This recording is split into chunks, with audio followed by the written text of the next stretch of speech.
Vamos lá. Continuar corrigindo os exercícios do capítulo de modernização do campo brasileiro. Estão conseguindo ver minha tela aí? Tudo tranquilo? Tudo no esquema? Beleza? Então vamos lá. Vou começar a brincar um pouquinho aqui. Tá lá. Perfil do comércio Brasil-China 2010. Gente, ó, quando fala de Brasil e fala de China 2010, a gente precisa fazer algumas análises, né?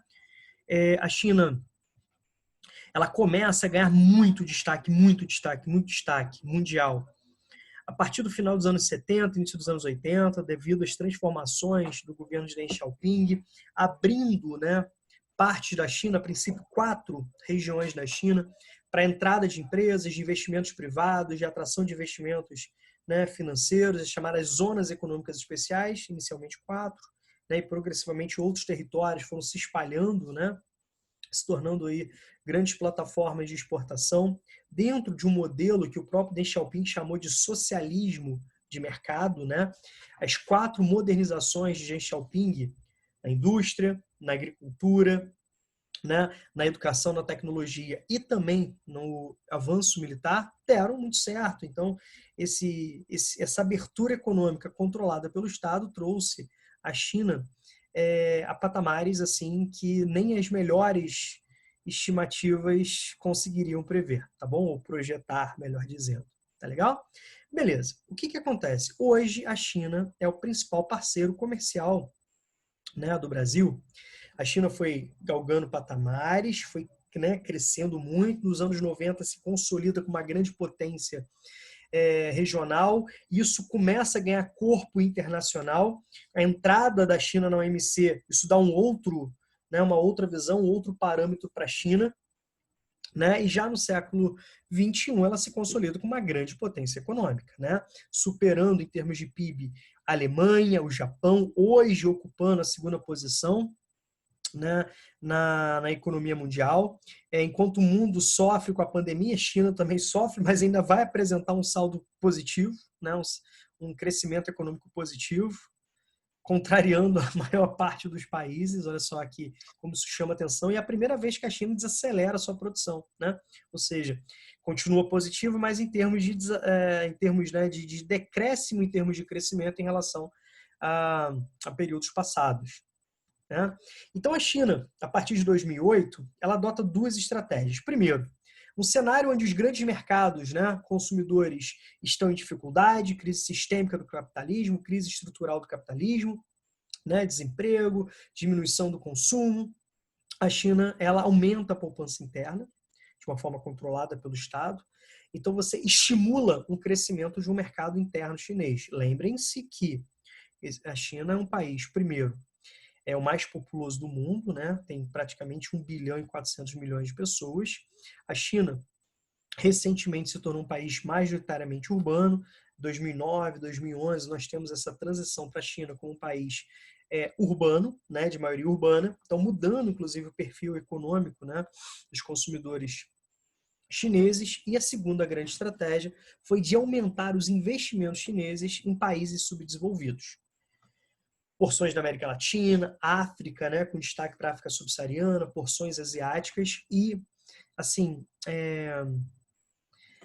o grande projeto, o faraônico projeto chinês, que é chamado, né, de a nova Rota da Seda, integrando cerca de 65 países. A Alemanha foi o último, né, a se tornar favorável a ingressar nesse projeto, que consiste em uma grande ampliação de infraestruturas de transporte e comunicação, com ferrovias, rodovias, portos, ampliando, modernizando, criando, né, todo um dinamismo que vai favorecer, ao fim, o escoamento da produção chinesa, a compra, né, de energia, né, que também entra a parte de gasodutos e oleodutos. Então, um mega projeto é algo absurdo, né? Alguns especialistas, com algumas projeções, já apontam que já nessa década a China deve ultrapassar os Estados Unidos em termos de PIB. Né? Olha só que loucura. Alguns já chegam a apontar em 2027, 2028 como o ano dessa virada. Isso vai acontecer? Não sabemos. Né? A gente tem que estudar o ontem e o hoje. Obviamente que as projeções são extremamente importantes. dentro desse aspecto, a gente pode perceber que o Brasil se insere numa situação complicada em relação à China, né? Olha aquilo que o Brasil vende para a China e olha aquilo que o Brasil compra da China, em termos de valor agregado, em termos de produção industrializada. O Brasil não é um dos principais parceiros chineses, né?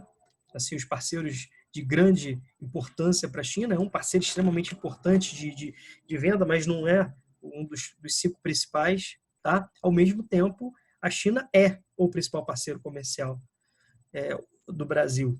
Né? O Brasil não é o principal parceiro comercial da China, mas a China é o principal parceiro comercial do Brasil. Rômulo, quem é o principal parceiro comercial da China hoje? Estados Unidos. Né? Estados Unidos.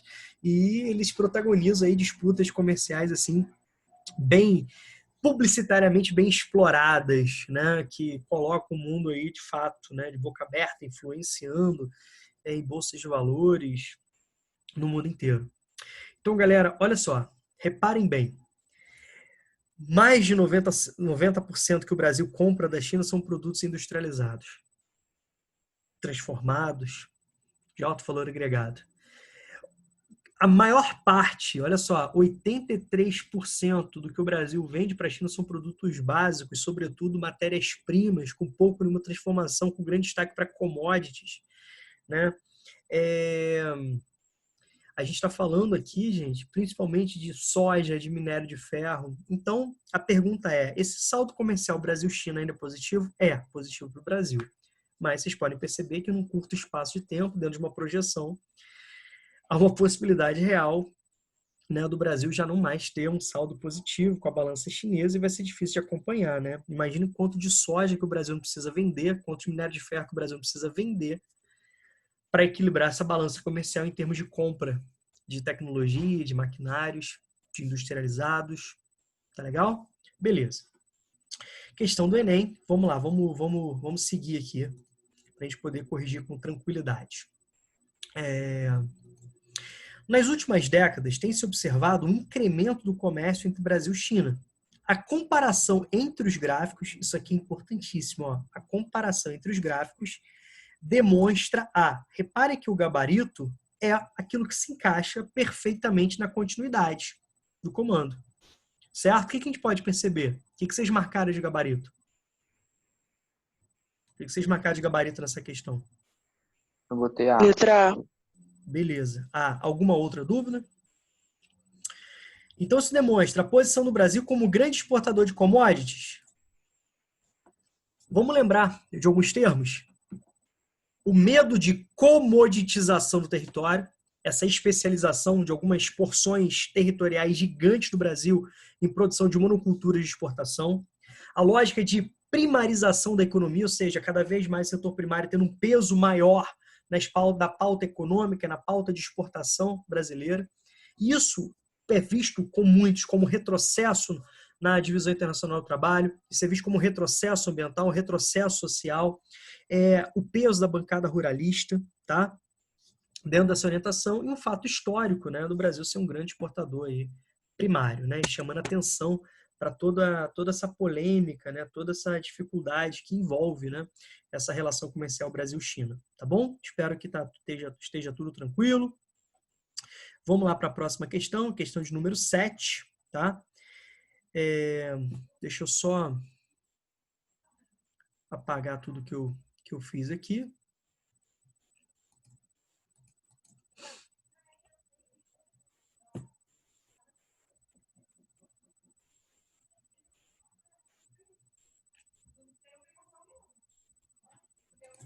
Vamos lá?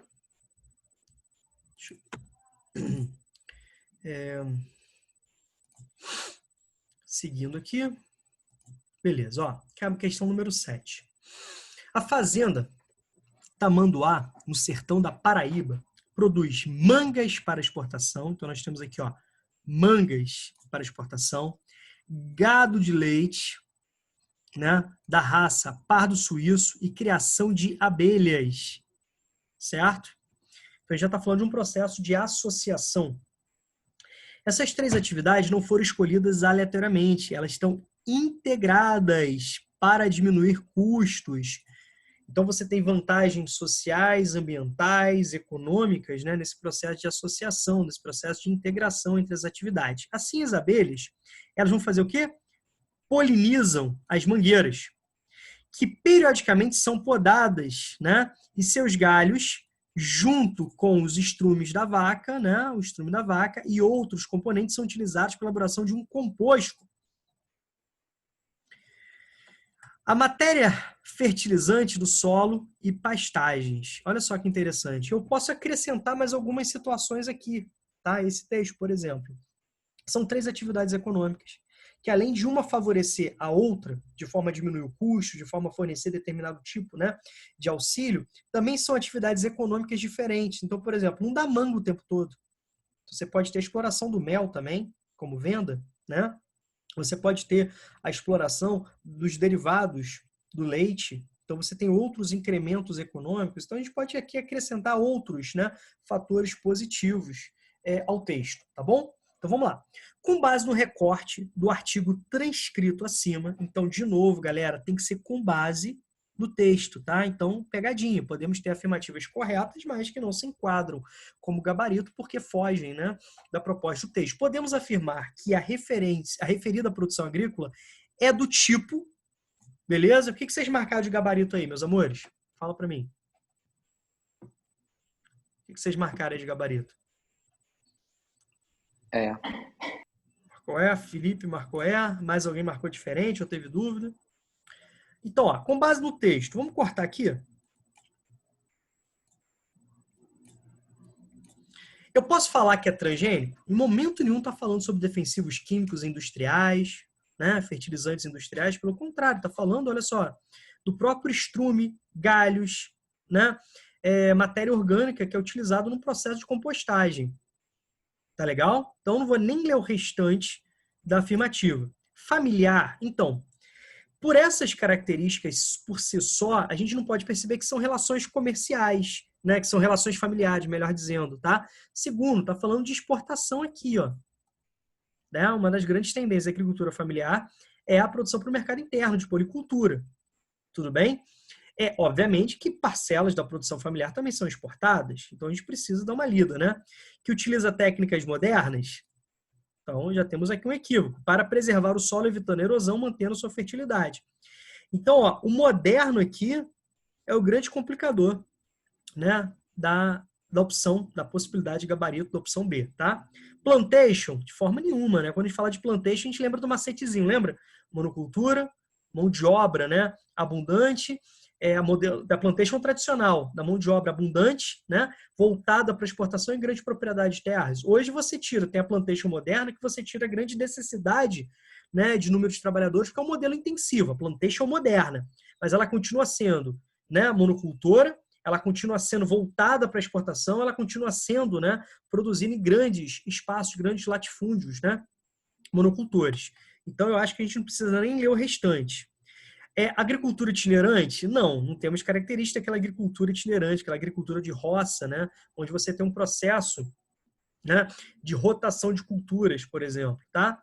Então, você tem a lógica orgânica, que você pode perceber aqui, ó, quando fala do estrume da vaca, quando fala da questão do fertilizante do solo, tá? Quando você fala da integração, né, de elementos que vão garantir uma certa sustentabilidade, tá?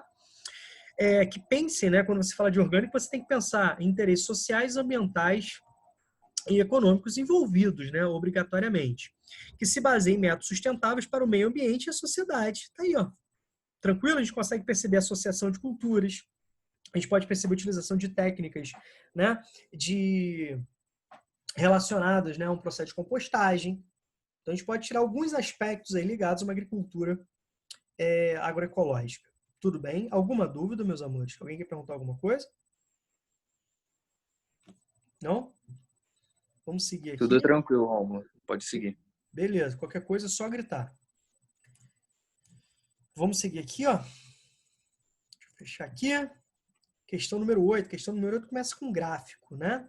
Participação percentual do extrativismo vegetal e da silvicultura no valor da produção primária florestal. Então, nós temos aí um gráfico que vai pegar do ano de 96 até 2014. O que a gente pode perceber? né, que nós temos uma inversão em termos de domínio da silvicultura e do extrativismo vegetal. Silvicultura já expliquei para vocês, né? São aquelas florestas plantadas. Então, por um lado, você pode ter um aspecto positivo, né, de você, por exemplo, utilizar madeira de reflorestamento para caderno, para lápis, né, para móveis, para construção civil, para celulose, para outras, né, para outros incrementos em matérias-primas para diversos tipos, né, de atividades econômicas, mas a gente não pode usar isso como mil maravilhas. Eu queria que vocês entendessem alguns conceitos, como, por exemplo, os desertos verdes. Essas florestas plantadas de eucalipto, de pinos, por exemplo, elas são, né, são monoculturas, elas são utilizadas de forma, né, de desequilíbrio do próprio ambiente. Muitas das vezes você desmata, né, a própria vegetação natural para avançar com esses desertos verdes. Tá? Então, por exemplo, né, vamos pegar um outro conceito importante. Quando a gente fala, não tem nada a ver com a questão, né, em si, mas quando a gente fala, por exemplo, né, você desmata para você plantar, por exemplo, lavouras, certo? É um chamado desmatamento verde. Tá legal? Então, o desmatamento verde também entra aqui, né? Você desmata a vegetação natural para você colocar determinados tipos de bens, de cultivos. Tá legal? Só que nesse caso, o que a gente pode perceber? Que a silvicultura aumentou e o extrativismo vegetal diminuiu. Então, algo que a questão está mostrando que é positivo. Então, você utilizando madeira de reflorestamento, fruto dessas florestas plantadas, está trazendo algo de positivo. Você está desmatando menos, tá? Então, a questão aqui está te direcionando para algo positivo, digamos assim, né? Beleza? É a questão do Enem. Considerando as diferenças entre extrativismo vegetal, a gente pode falar, por exemplo, das nossas araucárias, né, dos nossos pinheiros do Paraná, que foram, dentro de um processo histórico, extremamente destruídas, né, por interesses econômicos de papel, celulose, construção civil, e a silvicultura, né? A variação das curvas do gráfico foi influenciada pela tendência D. Então, qual opção completa corretamente, né, o comando? O que vocês marcaram de gabarito, meus amores? C. C. Beleza. E mais qual? Eu marquei C também. C. Mais nenhuma outra dúvida, não? Dá uma olhada na A. Não poderia ser A, não? Conservação do bioma nativo?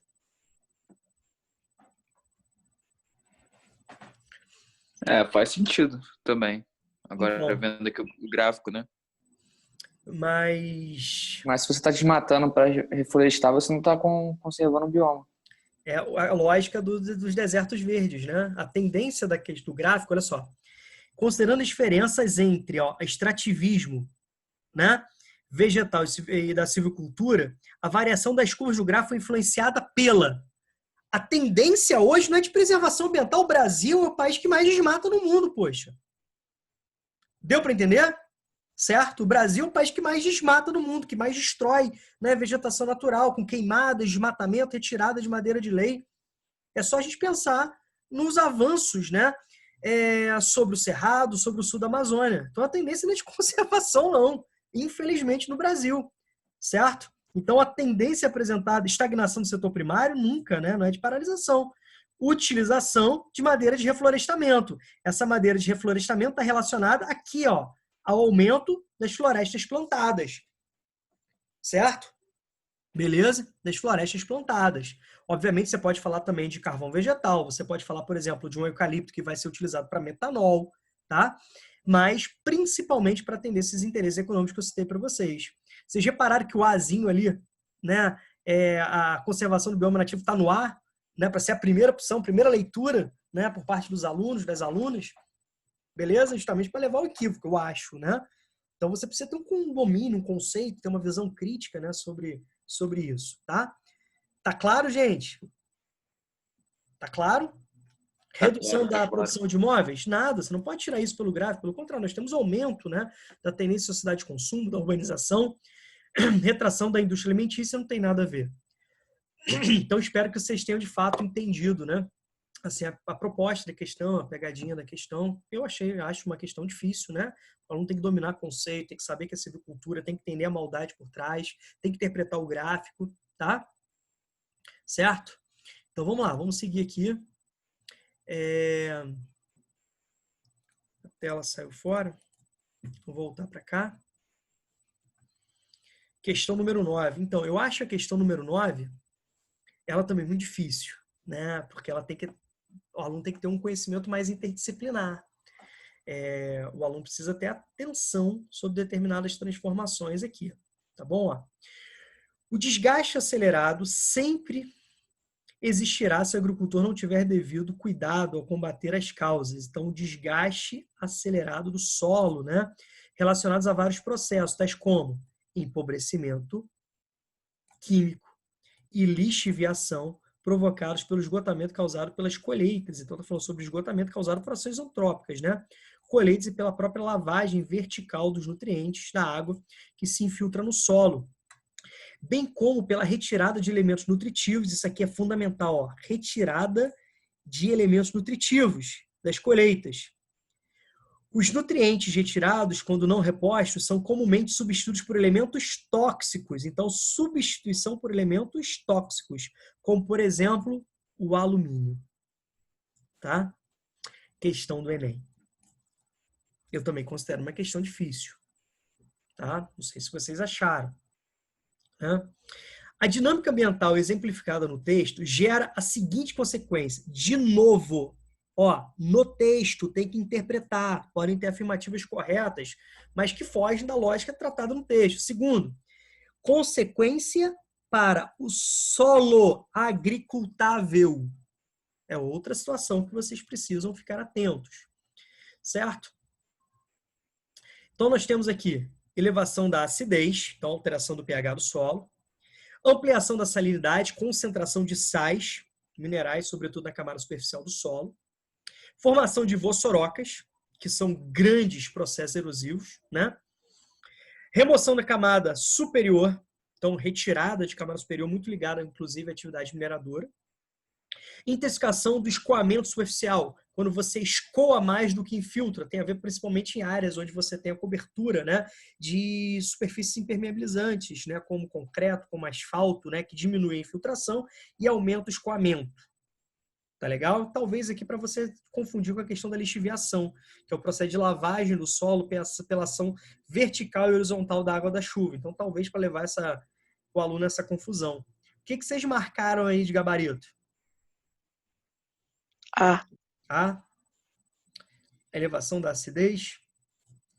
Então, eu considero uma questão muito difícil, né? A gente pode falar o seguinte, né? Assim, eu acho, né? O texto, ele fala de dois fatores. Primeiro, aqui, ó, preste atenção.